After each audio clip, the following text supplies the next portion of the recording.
Friends, मैं हूँ Shilu and welcome you all in Shilu's दुनिया। ढेर सारी शुभकामनाएं और गुड विशेस के साथ आज का वीडियो शुरू करने जा रही हूँ। और जैसे कि आजकल हम स्मार्ट गृहिणी सीरीज के बारे में बात करते हैं, उसके रिलेटेड मैं वीडियो बना रही हूँ और सबको पसंद आते हैं, इससे मुझे बहुत खुशी है। सो फ्रेंड्स, जो स्मार्ट गृहिणी सीरीज है ना, उसमें हम सीखेंगे कि किस तरीके से अपने घर को प्रॉपरली मैनेज किया जाए, किस तरीके से हम पैसे बचा सके और किस तरीके से हम अपने समय का एकदम प्रॉपरली यूज़ कर सके। तो मेरा तो कहना है ये है कि अगर स्मार्ट गृहिणी है ना, तो उसकी सोच भी स्मार्ट रहेगी और स्मार्ट सोच यानी सुखद जीवन। तो हमें इस सीरीज में हर एपिसोड में ये सीखने को मिलेगा कि कौन से टिप्स एंड ट्रिक्स है जिसे अपना कर हम अच्छी तरीके से अपने हर एक चीज़ को मैनेज कर सकें और उसके बाद हम एक स्मार्ट गृहिणी के तरीके से काम कर सकें। पैसे बचाना ये एक लाइन नहीं है, ये एक सोच है। कैसे? जैसे कि आप ये सोचते हैं कि आप पैसा कमाएँगे तो ही आप पैसा बचा सकेंगे, ऐसा नहीं है। क्योंकि ये सोच ऐसी है कि अगर आप पैसे कमाते नहीं हो, फिर भी आप कुछ आदतों के साथ और कुछ सोच के साथ अपने पैसे बचा सकते हो। वो किस तरीके से बचा सकते हैं, उसके बारे में हम वीडियो में जानेंगे। इसका मतलब तो ये हुआ कि पैसे कमाना बहुत ज़रूरी है। पर पैसे बचाना एक आर्ट है और वो कला हर एक गृहिणी को आनी चाहिए। जो स्मार्ट गृहिणी है ना, उसे सब पता है कि किस तरीके से कहाँ से उसे अपने खर्चे बचाने हैं, कहाँ से हमें उससे पैसे बचाने हैं और कहाँ पे उसे इन्वेस्ट करने हैं। तो इस तरीके की जो सोच होती है ना, वो स्मार्ट गृहिणी में होती है। वो जानती है कि किस तरीके से वो अपना फाइनेंस मैनेज कर सकेगी और हर गृहिणी को ये मालूम होना बहुत ही ज़रूरी है। आइए उसके लिए हम थोड़ी टिप्स देखते हैं। पहली टिप है, उसमें ये है कि जब हम घर खर्च करते हैं ना, तो बहुत ज़्यादा इतना ध्यान नहीं देते। जैसे फिक्स खर्चे होते हैं, फिर राशन के खर्चे होते हैं, फिर एक्स्ट्रा खर्चे होते हैं, वो सब हम करते रहते हैं, पर हम उसके बारे में ज़्यादा सोचते नहीं हैं। तो सबसे पहली टिप ये है कि उसके बारे में सोचना शुरू करना पड़ेगा। यानी कि आप एक डायरी बनाइए और उसके अंदर लिखिए। अगर आपने नहीं किया है आज तक, तो इस महीने आप कीजिए और आपको बहुत फ़र्क पड़ेगा कि आपने एक डायरी बना दी, आपकी जो इनकम है वो आपने लिख दी और उसके बाद जो खर्चे हैं ना, वो लिखना शुरू कीजिए। छोटे से छोटे खर्चे को भी लिखिए। इससे क्या होगा कि जब महीने के आखिर में आप देखोगे ना, तो बहुत सारे खर्चे आपको ऐसे दिखेंगे जो एकदम अनावश्यक थे, यानी अननेसेसरी वो खर्चे किए हैं। और जब रूटीन लाइफ में हम वो खर्चे कर देते हैं ना, छोटे-छोटे भी होते हैं वो, पर वो जब मिला के उसकी अमाउंट देखी जाए ना, तो बहुत ज़्यादा हो जाती है। तो ऐसे खर्चों को हम बचा सकते हैं। तो सबसे पहली आदत डालिए कि आप अपने खर्चों को लिखिए और कौन से अनावश्यक खर्चे हैं, उसको बहुत ईज़िली आप देख सकोगे, क्योंकि आपने जो लिखा हुआ है ना, वो आपको दिख जाएगा कि कहाँ पे मैंने अननेसेसरी खर्चे किए हैं। सेकंड टिप मेरी ये रहेगी कि जब हम हमारे हाथ में जो घर खर्च के पैसे आते हैं ना, फिर उसमें से हम खर्च खर्च करते रहते हैं। जो भी हमारे रेगुलर एक्सपेंसेस हैं, वो हमारे चलते रहते हैं। महीने के आखिर में फिर हमारे हाथ में थोड़े बहुत पैसे बच जाते हैं। हम कहते हैं ये मेरी बचत है। ये टोटली गलत कंसेप्ट है।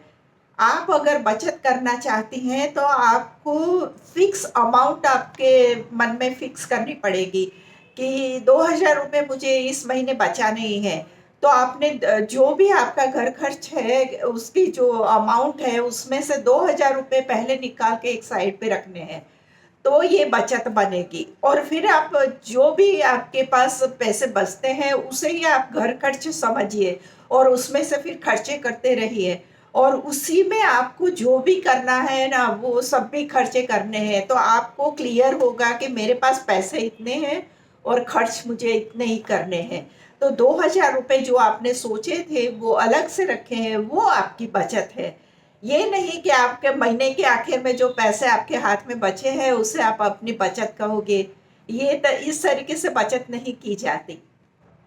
मेरी थर्ड टिप है कि छोटी-छोटी जो बचत होती है ना, उसे इग्नोर मत कीजिए, क्योंकि ये भी एक तरीका है बचत करने का। जैसे आपने सोचा कि मैं हर वीक में ₹500 बचाना ही है मुझे किसी भी तरीके से, तो वो ₹500 आप आपका एक ग गुल्लक है या कोई एक पर्स रखी हुई है, उसमें आप हर हफ्ते रख देते हो कि ₹500 तो मुझे बचाने ही हैं, चाहे कुछ भी हो।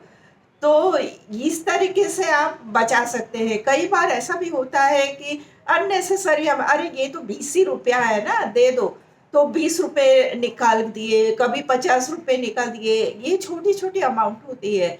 पर जब आप महीने भर में जब सोचोगे ना तो वो थोड़ी बड़ी अमाउंट हो जाती है, जो हमने वेस्ट कर दिए पैसे। क्योंकि तब लगता है कि ₹10 का मामला है, ₹20 का मामला है, पर वो जब इकट्ठे होती है ना वो पूरी अमाउंट, तब हमें पता चलता है कि छोटी-छोटी करके भी हमने कितने सारे पैसे वेस्ट कर दिए हैं। तो बचत करनी है तो उस तरीके से भी कर सकते हैं कि छोटी-छोटी अमाउंट को आप इकट्ठा करोगे, तो भी बचत बन जाएगी अच्छी तरीके से वेस्ट करने के बदले। तो छोटी अमाउंट को कभी इग्नोर मत कीजिए, क्योंकि बड़ी होके वो बहुत बड़ी अमाउंट बन जाती है।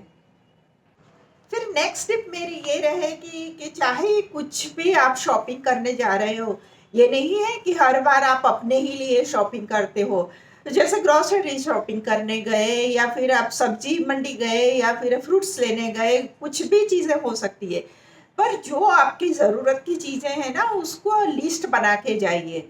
ये बहुत ही यूज़फुल टिप्स है, क्योंकि उससे क्या होता है कि हम डबल सामान लेके नहीं आते। जो घर में पड़ा है ना, वही हम दूसरी बार लेके आते हैं कई बार, क्योंकि याद नहीं रहता कि अरे! ये घर में पड़ा है कि नहीं। तो उसके बदले आप लिस्ट बना के जाओगे और लिस्ट को फ़ॉलो करोगे ना, तो बहुत ईज़ी रहेगा कि आप अननेसेसरी चीज़ें खरीद नहीं करोगे। और जो भी चीज़ें आप लोगे वो आपको एकदम ज़रूरत की और आपके लिस्ट में ली हुई है ना, उसी को फ़ॉलो करोगे आप। तो बहुत सारे पैसे इसमें भी बच सकते हैं। दूसरा है कि इम्पल्सिव जो शॉपिंग होती है ना, वो नहीं करनी चाहिए। कुछ स्कीम देख ली या फिर कुछ ऐसी ऑफ़र देख ली, सेल देख लिया और फिर हमें लगता है, अरे! ये तो इतने सस्ते में मिल रहा है, चलो ले लेती हूँ।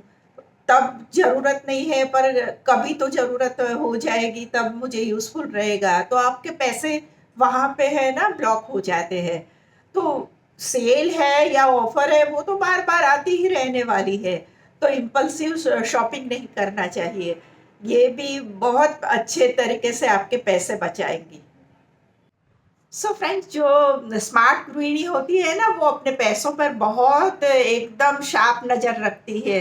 वो अननेसेसरी खर्चे नहीं करती है, कहीं पे भी अपने पैसे वेस्ट नहीं होने देती है और अपने पैसों का एकदम सही इस्तेमाल करती है। स्मार्ट गृहिणी अपने पैसों को कंट्रोल करती है, ना कि उसके पैसे उसे कंट्रोल करते हैं। तो ये कौन-सी कला है और उसे किस तरीके से हम धीरे-धीरे हासिल कर सकते हैं, उसके बारे में आज का वीडियो था। और आप इसे आज़माइश करके देखिए, आप खुद ये देख के हैरान होगी कि अरे! इतनी छोटी-छोटी चीज़ों से मैं इतने सारे पैसे बचा सकती हूँ। सो फ्रेंड्स, ये था मेरा आज का वीडियो और आई होप आप सबके लिए बहुत ही यूज़फुल रहने वाला है। इसके बाद हम जैसे स्मार्टली किस तरीके से अपने महीने का बजट बना सकते हैं, किस तरीके से कहाँ पर हम पैसे बचा सकते हैं, कहाँ पे हम उसे इन्वेस्ट कर सकते हैं, कहाँ से हमें ज़्यादा रिटर्न मिलेगा, इन सब पॉइंट्स पे मैं आगे वीडियो बनाने वाली हूँ और आपके लिए बहुत ही यूज़फुल रहने वाले हैं।